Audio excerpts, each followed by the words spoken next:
Hello everyone, I'm Tom Wistersill. I'm JT Wistersill. We'd like to welcome you to another edition of From the Couch. We're here on the couch talking the NFL draft. Last time we did the offensive players. Today we're going to focus on the defensive players that expect to hear their name called this Thursday night when the draft kicks off. You excited for the draft, JT? Oh, yes. Like we talked about last time, I always love the draft season like that. And although the defensive side is weaker than the offensive side, it should still be a fun class. Fun fact before we kick things off here, there has never been a draft where the top 10 players have been all offense. That could happen this year. So it shows you a little bit how special that side of the ball is in terms of this draft class. But I do think there's a lot of hidden gems and some really good players that can be found in the middle of the first and in the second and third rounds. Okay, well, we're going to start with the edge rushers, which typically, if somebody's going to go in the top 10, that's one position where they would go. But is there somebody worthy of that pick? So let's start with them, JT. Who are you going to focus on edge rushers? Yeah, I got 5 guys. We'll start at number 5. At number 5, I got Joseph Ossai coming out of Texas. I think he's a guy who would be a really good outside linebacker. He has really good power to his game. There's not much bend to it, but he does provide that strength. Can bull rush guys, has strong hands when hand fighting, and he can drop into coverage a little bit to, say, cover a tight end in a zone coverage type of deal like that. So I like Ossai. I also think he has a good motor. He's a high IQ player, but that lack of a bend is what will prevent him from being a first-round player. Okay. All right. So he's number 5. Who's your number 4 player, edge rusher? At number 4, I got a guy with a ton of bend in Azeez Ojulari coming out of Georgia. This guy has great bend. That's how he wins almost every time. That's probably one of the negatives, honestly, is that it's just the only way he really wins right now. So if he does get against a tackle that can move outside really well, I want to see him be able to counter that a little bit more. He has almost no power to his game, but I'm always big on bend, and he has really good arm length too. So I believe in his upside. He has played a ton at Georgia too.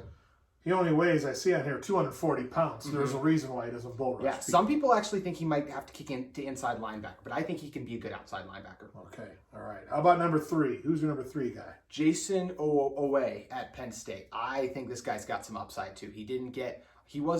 Early on, he didn't get on the field as much as you'd like at Penn State, but he's a really good athlete. He has some nice bend to his game as well, and that's the big sticking point with him. He's got a nice rip move as well that allows him to get outside the quarterback. And this is a guy this year, I don't think he'll play a ton, but down the road, I think he can be a really good starter. Okay, all right. The number 2 spot, edge rusher, JT. Yeah, this is where we're getting. Both these guys, my next 2 guys are both top 20 picks to me personally. At number 2, I have Paye. He's got tons of upside. He's got a really high motor. His motor actually reminds me a little bit of Everson Griffin back in his prime with the Vikings, the guy who played with a ton of motor. He can rush to the outside pretty well, but can kick inside when needed as well. He's got some power, and because of that upside, I would love to see how much muscle and strength he can continue to add. He's got a quick first step, and he's just a pretty quick player in general. So I like his upside. I'll be interested to see the landing spot will depend on his career. That's what the biggest impact on his career will be, the landing spot. Sure. The rankings that I've looked at, he's actually the highest ranked edge guy, but not according to you. Who's your number 1 guy? I like Jalen Phillips out of Miami a little bit better. Coming into the year, Gregory Rousseau, that's the guy we heard about. Yes. There was some knocks on him. I was going to bring him up at the end. He's not in my top 5, actually, so you can talk about him if you'd like. But I think he's got the best bend out of anyone in the class. You're really I'm a huge on bend guy. You're a guy like I just think that's the most important thing for an edge guy. It's so important to be able to bend around. You get interior pressure is great, but to be able to collapse the pocket with great bend is so important. And a guy like Phillips really gets it done. Also has really long arms, which is another thing I think is really important. An exceptional hand fighter, the best in the class in my opinion as well. He's going to walk in day 1 and be a starter. He'll have a chance to win Defensive Rookie of the Year to me. He needs to add a little bit more power to his game, but with his quick first step, he's going to make an instant impact in the NFL. Okay. And I like I said, I was going to throw his teammate out there because Gregory Rousseau, highly touted, 6'7", the tallest of all of them. Guys love that length. So don't be surprised if he creeps up higher than people might think. Not probably in that group of 5, but you never know. A lot of his sacks were coverage sacks, and he won a lot on the inside to me, which is nice in terms of versatility. But when you're winning on the inside more than the outside, it's slightly concerning to me. Okay. All right.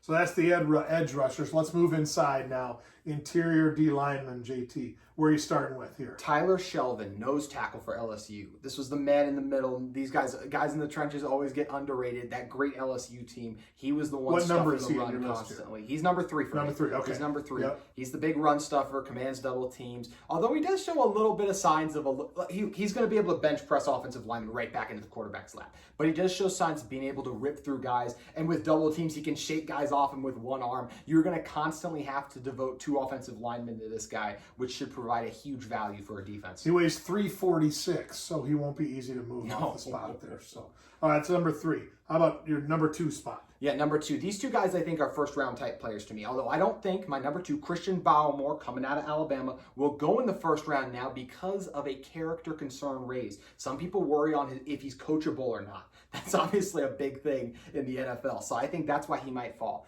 But man, is he powerful. He can just go right. He's a guy who can go right through guys. While Shelvin, it takes him time to bench press a guy back.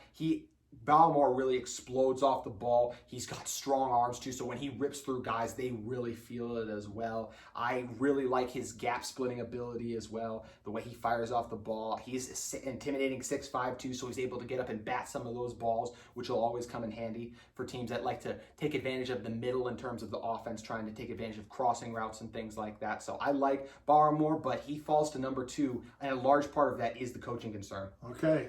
I have a hard time thinking he actually saw the field at Alabama with Nick Saban having a character concern. True. So anyway, because he'd be my number 1. So who's your number 1? Levi Onwuzurike out of Washington, and I might be mispronouncing that name, but the very first play I turned on this guy. I loved how he exploded off the ball. And if I had to use one word to describe him, it'd be violent. I love the way he plays. He just goes at offensive linemen, constantly drives them back. I even saw a little bit of bend in his game, which when you can get some bend on the interior like that, that is a huge plus as well. Also, when it's a screen like that, he's exceptional at tracking down running backs from behind. He flips his hips and he runs really well, almost in a corner-like fashion. So the violence, he's got strong hands as well. I really like him. Barmore and Shelvin are both nose tackles more to me. Barmore could be a 3-tech, but Onwuzurike will excel as a 3-tech, and I really think he's going to explode in the NFL, just like he did on tape for me. Okay, all right. All right, we're done with the linemen. We're moving to linebackers. How many are we ranking here, JT? I got 3, but I will throw in an honorable mention. All right, so let's start with the honorable mention. Zaven Collins, he's a really physical player. He's a big, long linebacker. Some people think he'd be better as an outside linebacker, but I think he can be a really good inside linebacker. Okay, all right. Your third spot is? A guy I actually played against in high school football. How about that? That's Nick crazy. Bolton, from Lone Star to Missouri to potential first-round draft pick. Yep. There's not much this guy can't do. He's extremely physical. I love his field recognition. The amount of times where he's able to sift through offensive lines as they're doing everything, shoot the gap, and make a tackle is so important. I saw tons of tackles for losses, and I expect that to translate in the NFL. Also really good in zone coverage. So he made my life a nightmare when I was in high school. He's going to do it to a lot of guys in the NFL as well. Does he still remember you knocking him on his butt? No, because that never happened. That never and happened. I'm probably number 100 or whatever. He knocked me around a few times too. All right. So number 2. Jeremiah Owusu-Koramoah out of Notre Dame. This guy is really athletic. He excels in coverage. I think he'll even be able to cover some slot receivers, some of the lesser ones. But this is the kind of guy who could be a Travis Kelce stopper to me. I really like his ability in coverage. He's also extremely physical. I love his ability. The way he comes down and takes out a running back like that, he's an exceptional open field tackler. My only concern with him is I think he needs to add a little bit more strength to be able to stop the run game a little bit more. But with the emphasis on the pass in today's NFL, he's going to be a huge component, and I really like that ability to tackle in space and just make plays in coverage. Okay.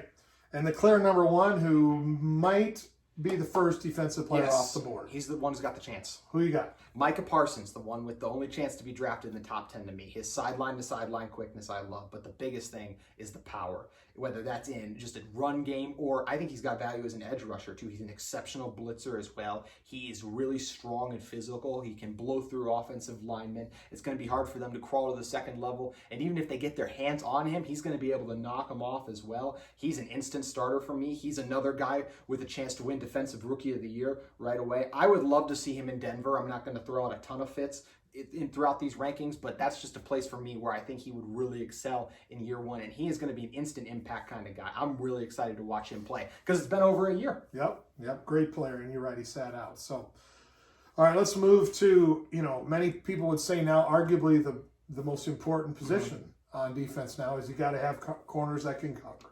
So let's talk about the cornerbacks. How many you got? I decided to do the big three. Okay. There's a guy in Greg Newsome who he's going to go in the 20s, I think, but there's a big three that's going to go before the 20th pick. All right, who's number starting 3? Starting out at number 3, I'm going to go with J.C. Horn. I like the physicality and confidence he plays with.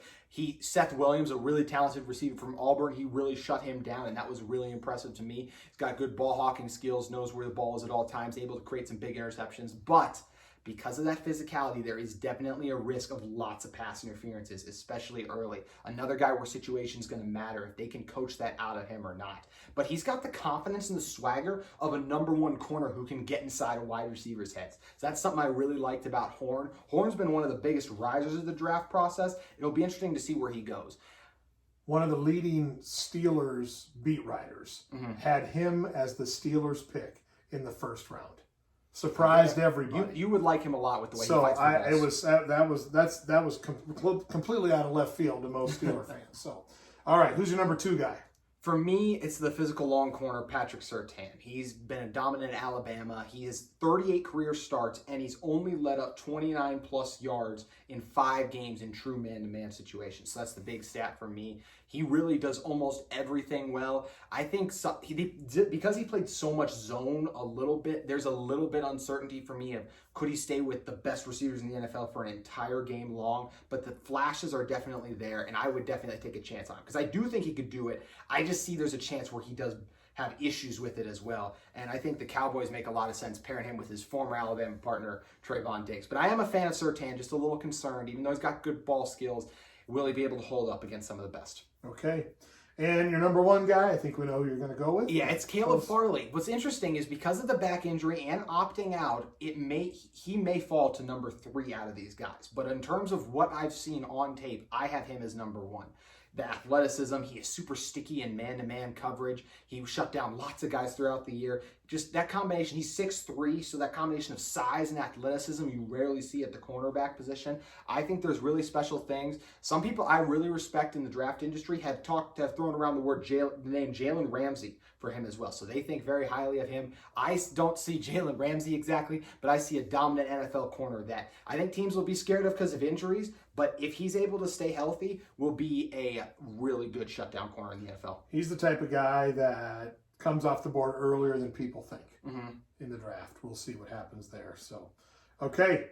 And last but not least, let's talk about the safeties, JT. Yeah, the safeties. You know what's interesting about the safety classes? I would be stunned if one goes in the first round. I talked about D-tackle is probably the second weakest position group in general in the entire draft, but I think they'll have a guy or two could slip in. I would be stunned if any safety slipped in. So you're talking about 2nd or 3rd round guys who could add value. So I'm going to give you a few. First, we got Jamar Johnson out of Indiana. He's got great vision, and he's really good. He could also cover guys in the slot. You like that versatility. Sean Davis out of Florida State. That is a violent safety right there. Someone teams are going to love for his ability to make those big-time hits. Also, Javon Holland, versatile safety, strong safety, free safety. So he can cover in the slot, too.